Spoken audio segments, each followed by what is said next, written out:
Baik, assalamualaikum warahmatullahi wabarakatuh. Di sini saya akan menjelaskan tentang tekara yang artinya setelah. Bukan diartikan dengan karena, kalau, atau yang lainnya. Tekara ini bisa digunakan dengan kata kerja bentuk T ya. T lalu ditambahkan kara, artinya setelah. Lalu bungkai yang kedua 7, kata kerja tara yang artinya kalau, setelah, karena, dan ketika. Kata kerja kara ini bentuk lampau ya. Kata kerja bentuk lampau ta. Kalau kata sifat i menjadi kata lampau ya, maka contohnya oi sikat tara. Kalau kata benda dat tara, pakainya da. Selanjutnya bungkai yang 28 yaitu nani ta. Kata kerja kata atau kata benda no atau de yang artinya setelah. Kata kerja ta dan kata benda no, contohnya gini, benkyou shita atau de ya. Sudah belajar, setelah belajar, setelah belajar. Terus sukoshino atau de, itu contohnya kata benda yang ini. Yang berikutnya yaitu bungkai yang ke-29 nani ta go, setelah yang artinya setelah ya. Kata kerja bentuk ta. Lalu kalau kata benda maka ditambahkan no go ya, yang artinya setelah. Jika ingin menyatakan setelah bisa dipakai go atau de yang tadi yang di atas ya, yang artinya sama sebenarnya. Lalu yang bungkai yang 30 yaitu nani temo yang artinya meskipun. Kata kerja bentuk temo, lalu bisa kata sifat i.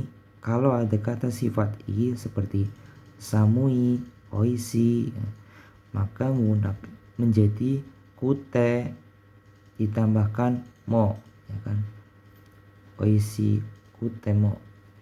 Lalu kata sifat na atau kata benda plus de jadi demo.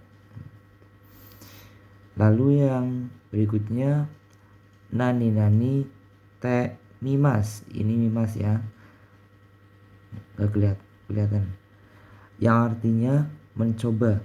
Te mimas, nani te mimas. Contohnya tabet te mimas, mencoba makan ya kan. Mimas ya, bukan melihat. Di sini tuh artinya kayak mimasnya tuh mencoba ya. Sekali lagi, bukan diartikan dengan melihat. Tabete juga diartikan tabet temi ya, juga bisa nih. Masnya dihilangkan. Biasanya orang Jepang tuh lebih sederhana ya, tabete. Yang berikutnya nani te shimaimasu yang artinya penyesalan atau selesai. Tabete shimaimashita, selesai makan. Ingat, ini shimaimasu yang artinya penyesalan atau selesai. Contoh lagi, seifu no koshite shimaimashita, telah menghilangkan dompet. Jadi dia merasa menyesal karena kehilangan dompetnya. Lalu yang berikutnya cao, artinya sama ya, kaite shimaimasu diambil dari bentuk shimaimasu, diambil dari yang punke yang di atas ini. Misalnya dari kata kaite shimasu menjadi kai chaimasu. Dan yang berikutnya cadame. Bentar, ini yang chaimasu ini bisa bentuk T, bentuk ta, atau bentuk kamus, bentuk U ya. Contohnya cate atau cata atau cau, I-nya menjadi U ya. Dan untuk yang grup kelompok satunya yang ichiri kisi.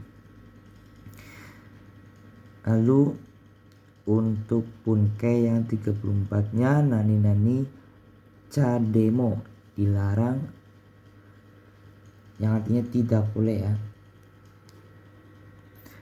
Cademo ini nete, awalnya dari kata nete yang kalau ikimaseng ini bisa di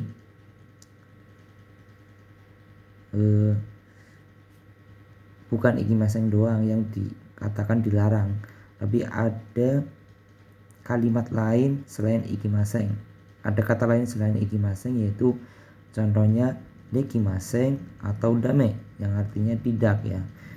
Jadi ikimaseng tidak menjadi patokan karena bisa diartikan dekimas, bisa diartikan ikimas ya, gitu.